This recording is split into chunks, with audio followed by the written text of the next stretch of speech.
Assalamualaikum warahmatullahi wabarakatuh. Halo, kami dari kelompok 2 SKI kelas 12 IPS 2 akan mempresentasikan tentang peradaban Islam Daulah Habasyah di Baghdad. Masa kekhalifahan Abbasiyah inilah yang dikenal berkembang besarnya pengetahuan. Pada masa ini, banyak sekali bermunculan intelektual muslim, baik dalam bidang ilmu pengetahuan maupun ilmu agama. Dalam masa kekhalifahan Abbasiyah, keadaan sosial ekonomi pun berkembang dengan baik, seperti halnya dalam bidang pertanian maupun perdagangan. Masyarakat pada masa itu mampu mengatur tatanan kehidupan dengan baik hingga dikenal sebagai negeri masyhur dan makmur. Baghdad merupakan pusat peradaban Islam pada masa Daulah Habasyah. Masa pemerintahan Daulah Habasyah disebut sebagai The Golden Age of Islam atau masa keemasan peradaban Islam.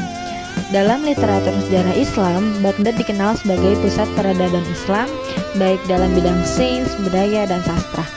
Kemajuan peradaban ini menghadirkan Baghdad sebagai kota para intelektual. Tidak hanya orang Arab yang hadir, bangsa Eropa, Persia, Cina, India, serta Afrika turut hadir mengisi atmosfer pengetahuan di sini. Pada masa kerajaan Abbasiyah, kekuasaan Islam bertambah luas. Masyarakat dibagi atas dua kelompok, yaitu kelompok khusus dan kelompok umum. Kelompok umum adalah seniman, ulama, fuqaha, pujangga, saudagar, pengusaha, kaum buruh, dan para petani. Kelompok khusus adalah khalifah, keluarga khalifah, para bangsawan, dan para petugas negara. Peradaban Islam Daulah Abbasiyah di Baghdad.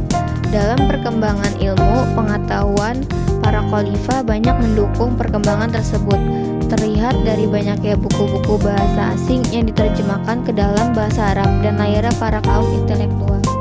Daulah Abbasiyah adalah dinasti yang didirikan Abu al-Abbas pada tahun 750 Masehi setelah berhasil merebut kekuasaannya dari Bani Umayyah.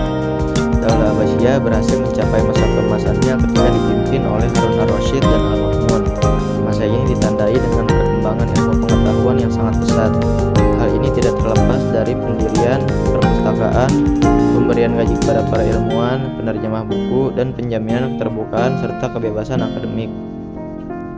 Sebagian para ilmuwan pada masa dinasti Abbasiyah telah memulai karir keilmuannya pada usia yang sangat muda. Hal inilah yang pada akhirnya mengantarkan peradaban Islam menuju masa keemasannya, terutama dalam bidang ilmu pengetahuan. Beberapa tokoh yang berkembang pada masa Daulah Abbasiyah di bidang ilmu pengetahuan antara lain adalah Al-Farabi, Ibnu Sina, dan Ar-Razi.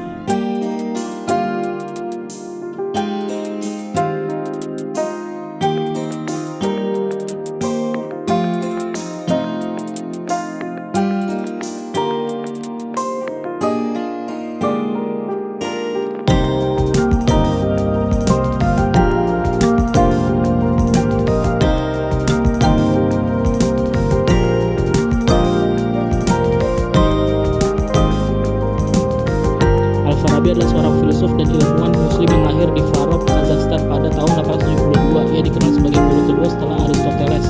Karena kemampuannya dalam memahami filsafat, nama lengkap Al-Farabi adalah Abu Nasir Muhammad bin Al-Farah Al-Farabi. Kontribusinya terletak di berbagai bidang seperti matematika, filosofi, politik, pengobatan, bahkan musik. Ibnu Sina adalah seorang ilmuwan muslim yang dikenal sebagai bapak kedokteran dunia. Ia lahir di Afsana, Asia Tengah, sekarang Uzbekistan. Ibnu Sina juga dikenal sebagai Avicenna di dunia barat. Ibnu Sina dikenal sebagai anak ajaib karena sudah mampu membaca Al-Quran pada usia 10 tahun. Bahkan dia telah cukup menguasai pengetahuan medis kontemporer dan dapat mempraktikannya pada usia 16 tahun. Al-Razi, Abu Bakar Muhammad bin Zakaria Ar-Razi atau dikenal sebagai Ar-Razes di dunia barat merupakan seorang pakar sains Iran yang hidup antara tahun 864 sampai 930. Dia lahir di Rey, Teheran pada tahun 221 Hijriah atau 865 dan wafat pada tahun 331 Hijriah atau 925. Ar-Razi sejak muda telah mempelajari filsafat, kimia, matematika, dan kesastraan. Sekian dari kelompok kami, selebihnya mohon maaf. Wassalamualaikum warahmatullahi wabarakatuh.